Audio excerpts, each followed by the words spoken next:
Hello guys, બીજી બધી વાત કરતાં પહેલાં તમને આ વિડિયો લેક્ચરમાં શું મળવાનું છે એની પહેલાં વાત કરી લઈએ.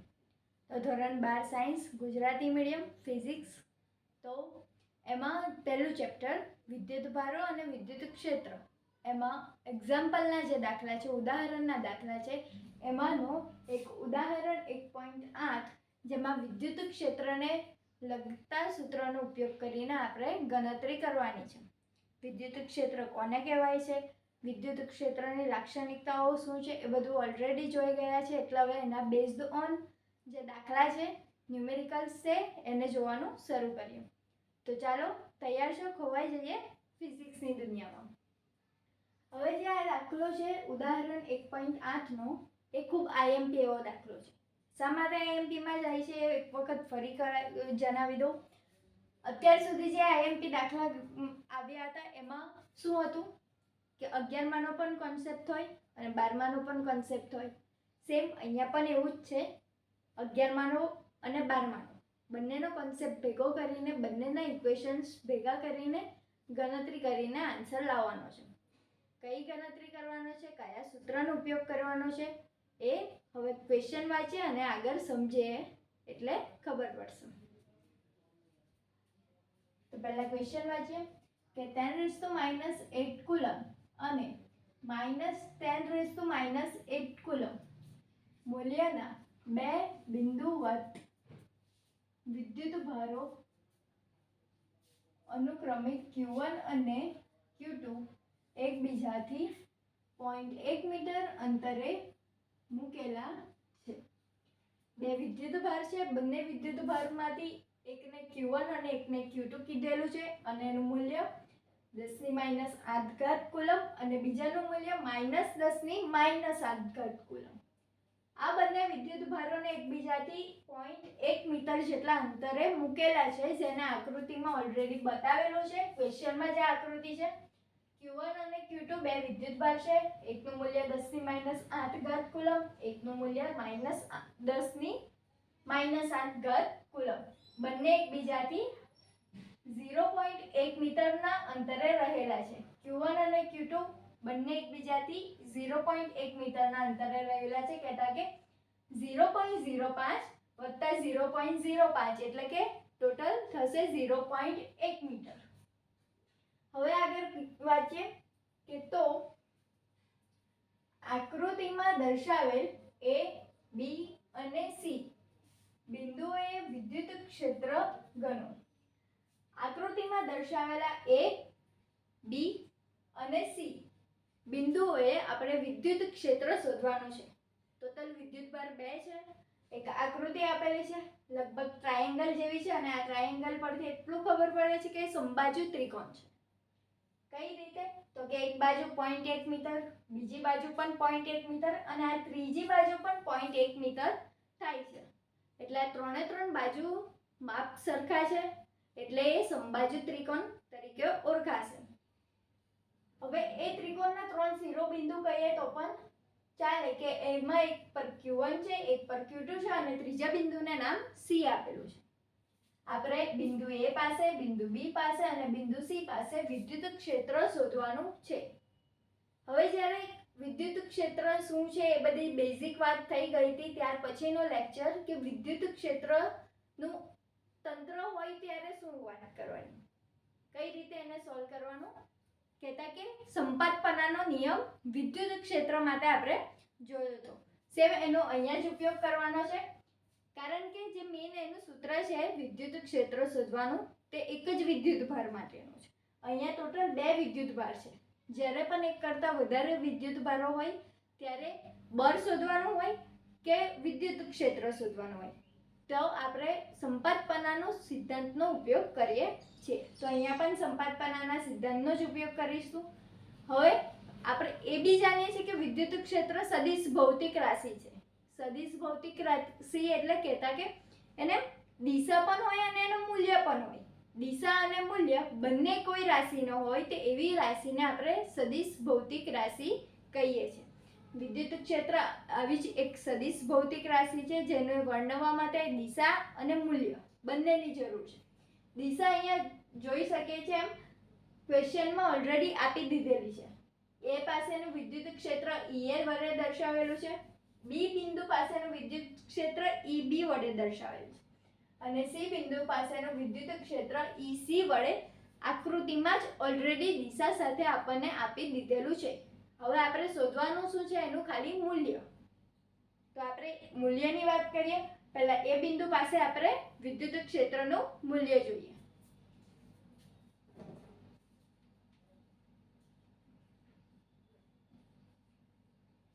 બિંદુ એ પાસે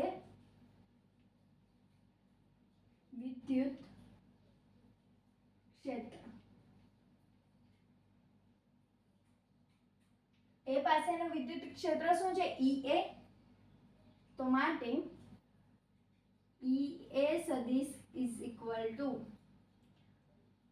કયા કયા વિદ્યુતભાર છે? Q1 અને Q2. તો Q1 માટે E1 વિદ્યુત ક્ષેત્ર અને Q2 માટે E2 વિદ્યુત ક્ષેત્ર.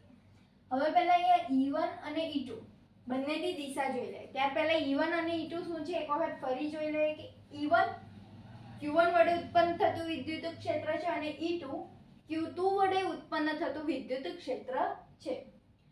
વિદ્યુત ક્ષેત્રની આપણે દિશા ઓલરેડી જાણીએ છીએ કે જો ધન વિદ્યુતભાર હોય તો વિદ્યુત ક્ષેત્ર બહાર તરફ, ઋણ વિદ્યુતભાર હોય તો વિદ્યુત ક્ષેત્ર અંદર તરફ, ધન હોય તો બહાર તરફ, ઋણ હોય તો અંદર તરફ.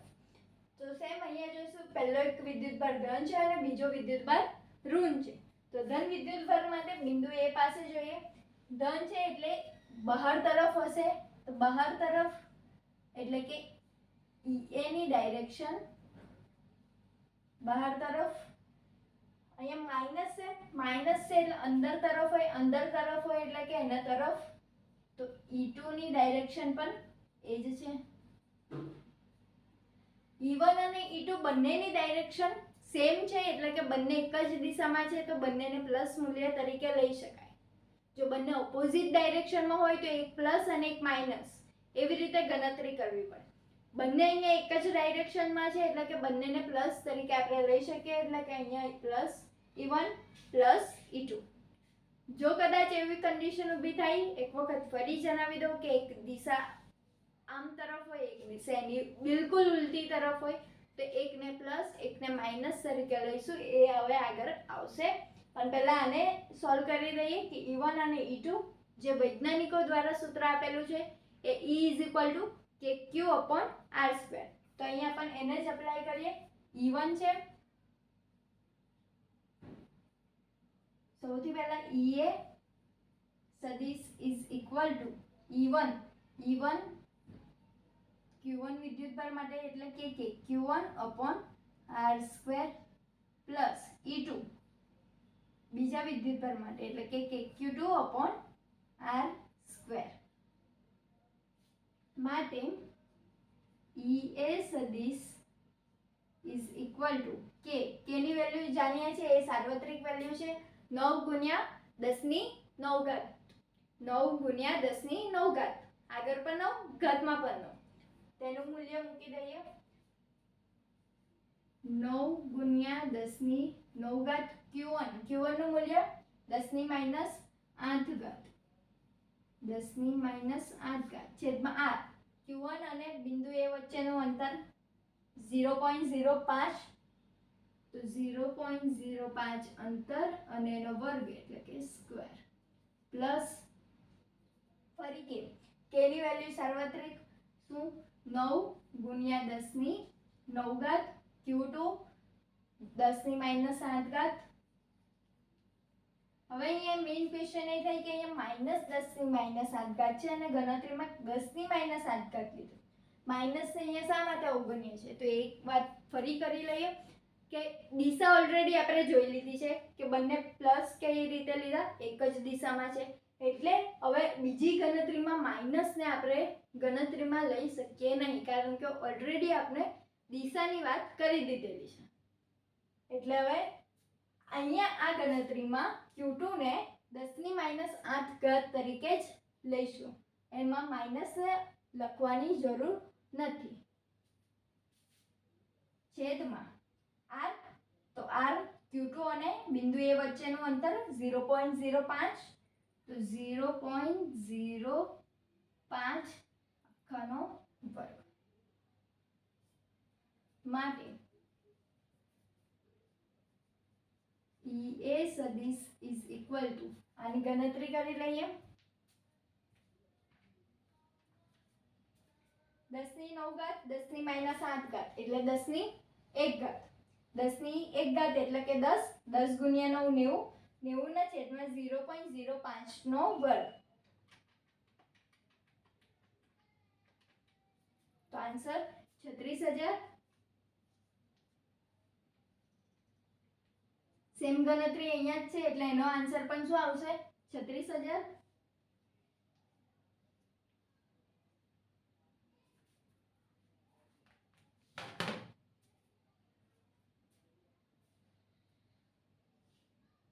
માટે EA is equal two 36,000 plus 36,000 72,000 એટલે કે 72,000 E વિદ્યુત ક્ષેત્ર. વિદ્યુત ક્ષેત્રનો એકમ કયો? ન્યૂટન પ્રતિ કુલમ. એટલે એનો એકમ ન્યૂટન પ્રતિ કુલમ. આપણો ફાઇનલ આન્સર બિંદુ A પાસે વિદ્યુત ક્ષેત્રનું મૂલ્ય. હવે ક્વેશ્ચનમાં આપણને એવું નથી કીધું કે વિદ્યુત ક્ષેત્રનું મૂલ્ય ગણો, એવું જ કહી દીધું કે વિદ્યુત ક્ષેત્ર ગણો. જ્યારે આવું કોઈ સ્પેસિફિક ના કરેલું હોય તો મૂલ્ય પણ લખવાનું અને સાથે એની દિશા પણ દર્શાવવાની. ભલે ઓલરેડી ક્વેશ્ચનમાં દિશા આપી દીધેલી છે તો પણ આન્સર લખતી વખતે એક વખત દિશાનો ઉલ્લેખ કરી દેવો. જો અહીંયા ચોખ્ખું એવું કહી દીધું હોત કે વિદ્યુત ક્ષેત્રનું મૂલ્ય ગણો તો આન્સર ફાઇનલ.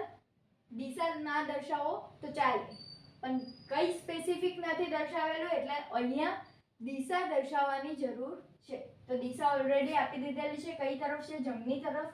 તો લખી દઈએ જમણી તરફ. તો આ થઈ ગયું બિંદુ A પાસેનું વિદ્યુત ક્ષેત્ર.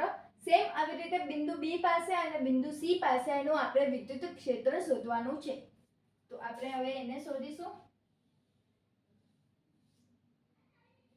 માટે બિંદુ B પાસે વિદ્યુત ક્ષેત્ર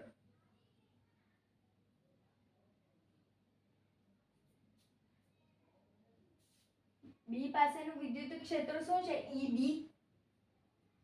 તો EB ઇઝ ઇક્વલ ટુ, હવે E1 અને E2 ની દિશા નક્કી કરવાની છે. દિશા નક્કી કરવાની એટલે કે પ્લસ અને માઈનસ. કોને પ્લસ આપીશું કોને માઈનસ આપીશું એ જોઈ લઈએ.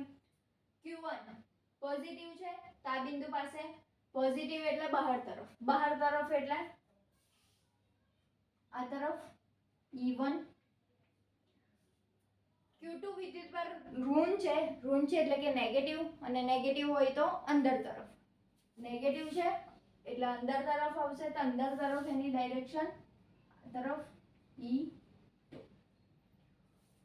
અહીંયા આ બિંદુ B પાસે શું કન્ડિશન થાય છે કે E1 અને E2 બંને એકબીજાની ઓપોઝિટ ડાયરેક્શનમાં છે એટલે કે એકને પ્લસ લઈશું એકને માઈનસ લઈશું. કોને પ્લસ લઈશું અને કોને માઈનસ લઈશું હવે એ ક્વેશ્ચન થશે. તો એક વખત જોઈ લઈએ. અહીંયા નજર મારીએ. EB ની દિશા ઓલરેડી દર્શાવી દીધેલી છે. કઈ દિશા? ડાબી તરફ. તો ડાબી તરફ E1 પણ છે તો E1 ને પ્લસ લઈશું અને E2 ને માઈનસ. કઈ રીતે નક્કી કર્યું એક વખત ફરી જોઈ લઈએ. EB ની ડાયરેક્શન ઓલરેડી આપેલી છે ડાબી તરફ.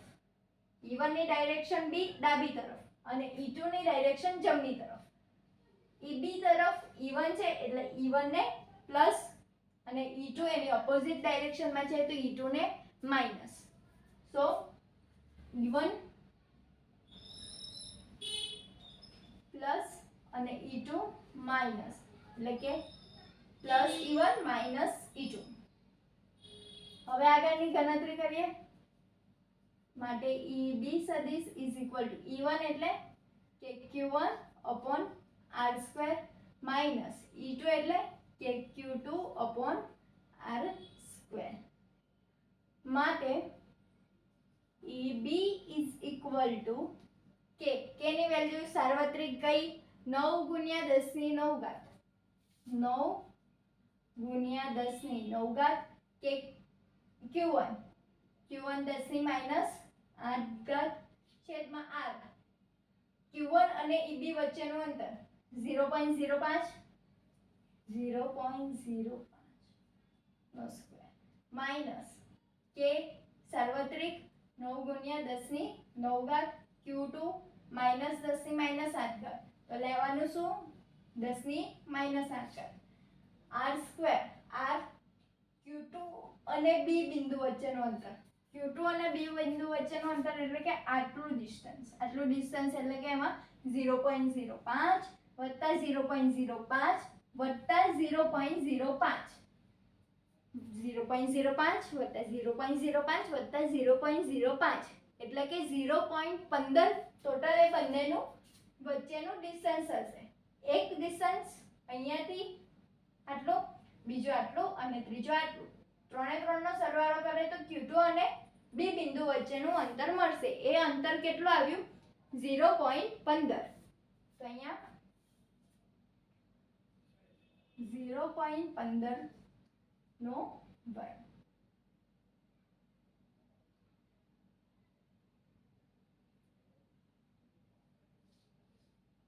માટે EB is equal to આ અહીંયા જ ગણતરી કરેલી એનો આન્સર શું આવેલો 36000 તો 36000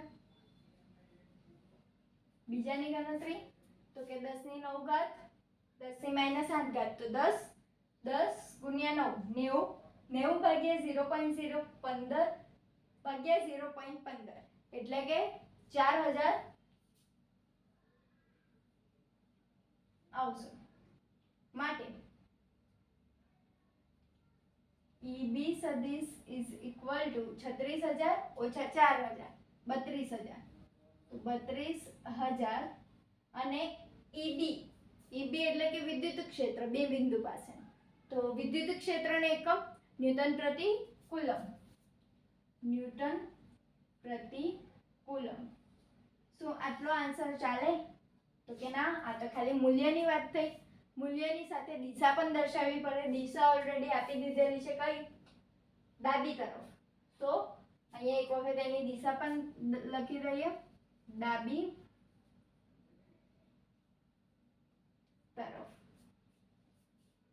તો આપણે બી બિંદુ પાસેનું વિદ્યુત ક્ષેત્ર અને દિશા પણ દર્શાવી દીધેલી છે હવે આપણે સી બિંદુ પાસેનું વિદ્યુત ક્ષેત્ર શોધવાનું છે અત્યાર સુધી જે ગણતરી કરી એ નોર્મલ ગણતરી હતી હવે બિંદુ સી પાસે કઈ અજીબ જોવા મળશે અહીંયા E1 અને E2 ની ડાયરેક્શન એ લોકોએ ઓલરેડી આપી દીધેલી છે બીજા બે બિંદુઓ હતા A અને B ત્યાં આપણે E1 અને E2 બંનેની ડાયરેક્શન જાતે શોધી હતી અહીંયા ઓલરેડી આપી દીધી છે આ જે નિશાની છે એ આપણને એક સંકેત સૂચવે છે કે આગળ કયું સ્ટેપ કયું સૂત્ર તમે યુઝ કરો આ જે સૂત્ર હતા એ તો બાર સાયન્સને રિલેટેડ હતા હવે આગળ જ્યારે ક્વેશ્ચનની શરૂઆત થયેલી ત્યારે એવું કીધું હતું કે આ દાખલામાં કંઈક વિચિત્ર કરીને આ દાખલો આઈએમપીમાં જાય છે અને આ આઈએમપીમાં જવાનું કારણ કે એમાં 11માના સૂત્રનો પણ ઉપયોગ થાય છે આ 11માનું સૂત્ર હવે અહીંયા સી બિંદુ પાસે શોધવા માટે ઉપયોગમાં લેવાશે કઈ રીતે તો કે આ ટાઈપની આકૃતિ જોઈને એક ખ્યાલ આવશે કે આપણે આગળ જે વિદ્યુત બળ માટે પણ આવી જ એક આકૃતિ જોઈ હતી સમબાજુ ત્રિકોણની અહીંયા પણ સમબાજુ ત્રિકોણ છે પણ ફિગર થોડી અલગ છે સેમ આવું જ કન્ડિશન હતી આવી જ આકૃતિ હતી ખાલી અહીંયા વિદ્યુત ક્ષેત્રની જગ્યાએ બધા બળ હતા વિદ્યુત ક્ષેત્રની જગ્યાએ ખાલી વિદ્યુત બળ હતા ત્યારે આપણે કયું સૂત્ર વાપરતા હતા કે બે સદિશ હોય એનો પરિણામી સદિશ શોધતા હતા એનું મૂલ્ય શોધતા હતા તો કે આખાના રૂટમાં પહેલા સદિશનો વર્ગ વત્તા બીજા સદિશનો વર્ગ વત્તા 2 પહેલો સદિશ ગુણ્યા બીજો સદિશ અને બંને સદિશ વચ્ચેના ખૂણાનું cos સ્વરૂપ એ સૂત્ર વાપરીને ગણતરી કરતા હતા એવી જ કન્ડિશન અહીંયા છે તો એને પણ આપણે ગણતરીમાં લઈએ કે બિંદુ સી પાસે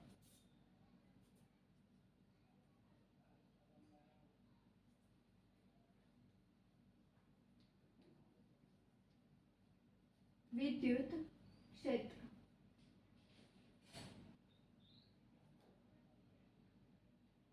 માટે EC સદિશ is equal two under route પહેલા સદિશનો વર્ગ એટલે કે E1 સદિશનો વર્ગ વત્તા બીજા સદિશનો વર્ગ એટલે કે E2 સદિશનો વર્ગ વત્તા 2 પહેલો સદિશ E1 ઇન્ટુ બીજો સદિશ E2 અને બંને વચ્ચેના ખૂણાનું cos સ્વરૂપ એટલે કે cos. હવે બંને વચ્ચેનો ખૂણો કયો થશે તો કે આગળ ક્વેશ્ચનમાં જોયેલું કે જ્યારે સમબાજુ ત્રિકોણ હોય ત્યારે અંદરના ખૂણા કેટલા હોય 60 ડિગ્રીના.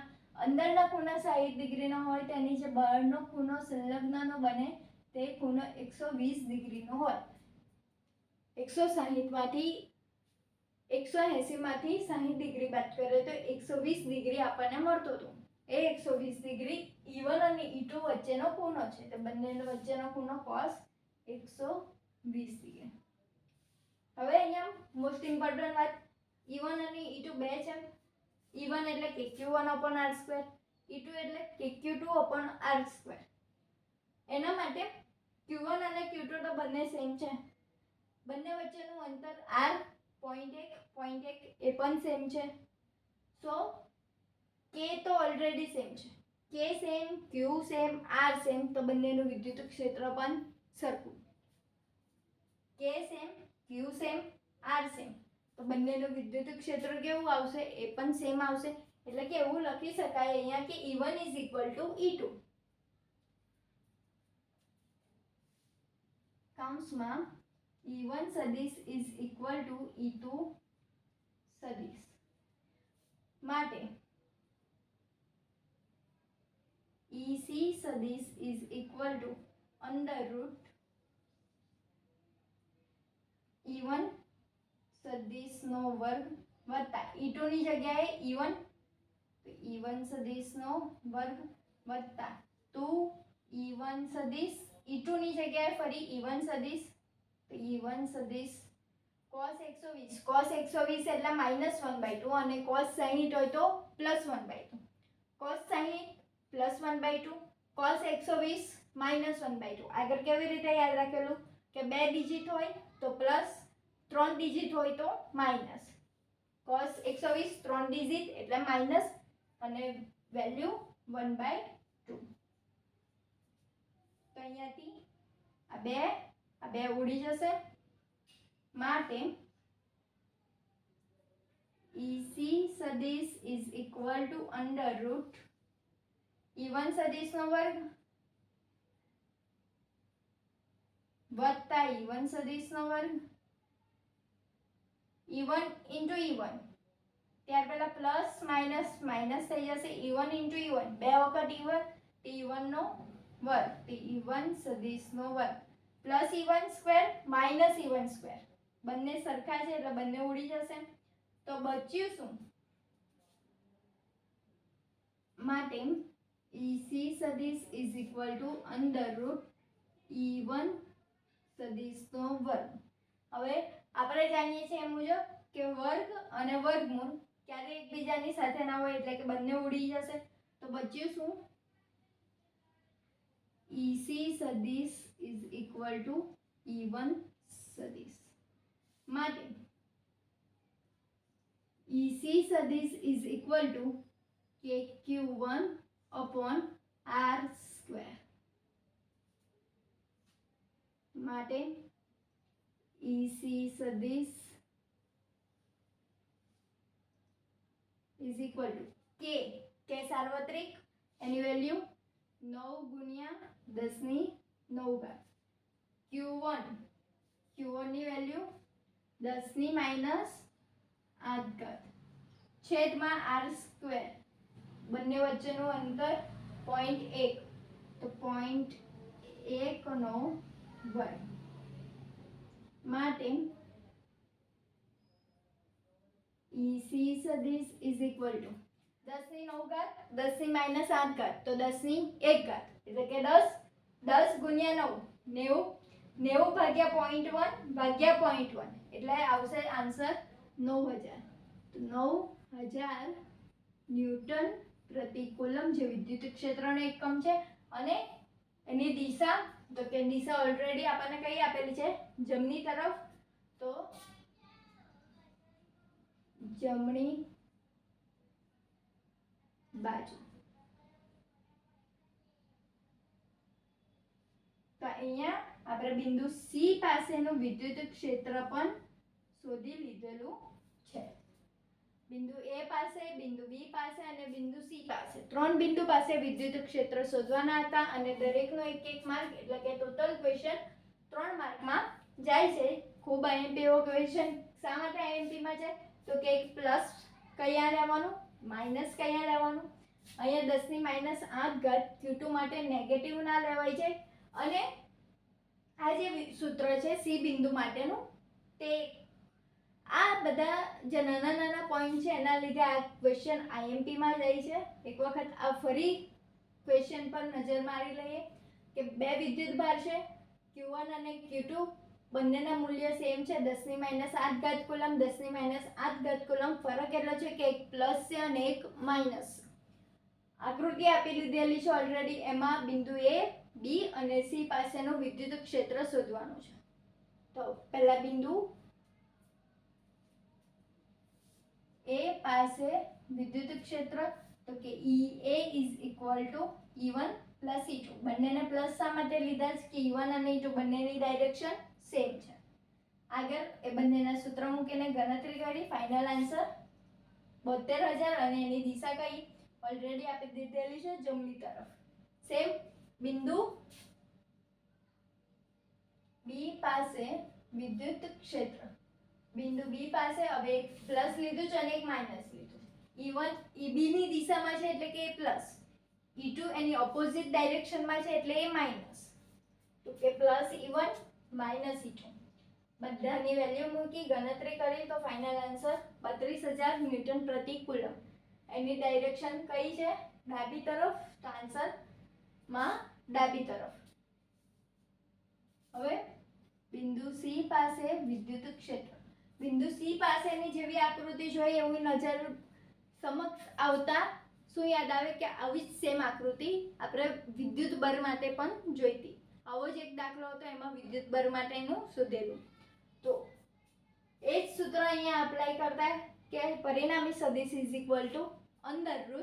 પહેલા સદિશનો વર્ગ વત્તા બીજા સદિશનો વર્ગ વત્તા 2 પહેલો સદિશ ગુણ્યા બીજો સદિશ અને બંને સદિશ વચ્ચેના ખૂણાનું cos તો અહીંયા એ જ વસ્તુ એપ્લાય કરેલી છે E1 અને E2 ને બંનેને બરાબર કેમ લીધેલા છે તો કે E1 અને E2 બંનેનું સૂત્ર શું છે કે Q1/R2 કે Q2/R2 કે બંને માટે સેમ રહેશે Q1 અને Q2 બંને પણ 10 ની -8 10 ની -8 છે R એ પણ બંને માટે સેમ છે કે 0.1 બધી જ વસ્તુ સેમ છે તો આન્સર પણ એ લોકોનો સેમ આવશે એટલે કે E1 = E2 જ્યાં E2 હતું ત્યાં બધે E1 મૂક્યું ફાઇનલ અહીંયા cos 120 ની વેલ્યુ -1/2 મૂકી જે ઉડતું હતું ઉડાવ્યું ફાઇનલ EC = E1 મળ્યું E1 એટલે કે Q1/R2 k ની વેલ્યુ 9 × 10⁹ ગુણ્યા 10 ની -8 ઘાત Q1 ની વેલ્યુ અને R 0.1 મીટર એ બધાનું સાદુરૂપ આપતા સી બિંદુ પાસેનું પરિણામી વિદ્યુત ક્ષેત્ર 9000 ન્યૂટન પ્રતિ કુલમ મળ્યું અને એની ડાયરેક્શન પણ ઓલરેડી ક્વેશ્ચનમાં જ આકૃતિમાં જ આપી દીધી હતી કઈ તરફ જમણી તરફ તો અહીંયા આ જે ક્વેશ્ચન છે કે એ બી અને સી બિંદુ પાસેના વિદ્યુત ક્ષેત્ર શોધો તે એના મૂલ્ય સાથે અને દિશા સાથે આપણે આન્સર લાવી દીધેલો છે એટલે કે આ જે આઈએમપી ક્વેશ્ચન છે અહીંયા પૂર્ણ થાય છે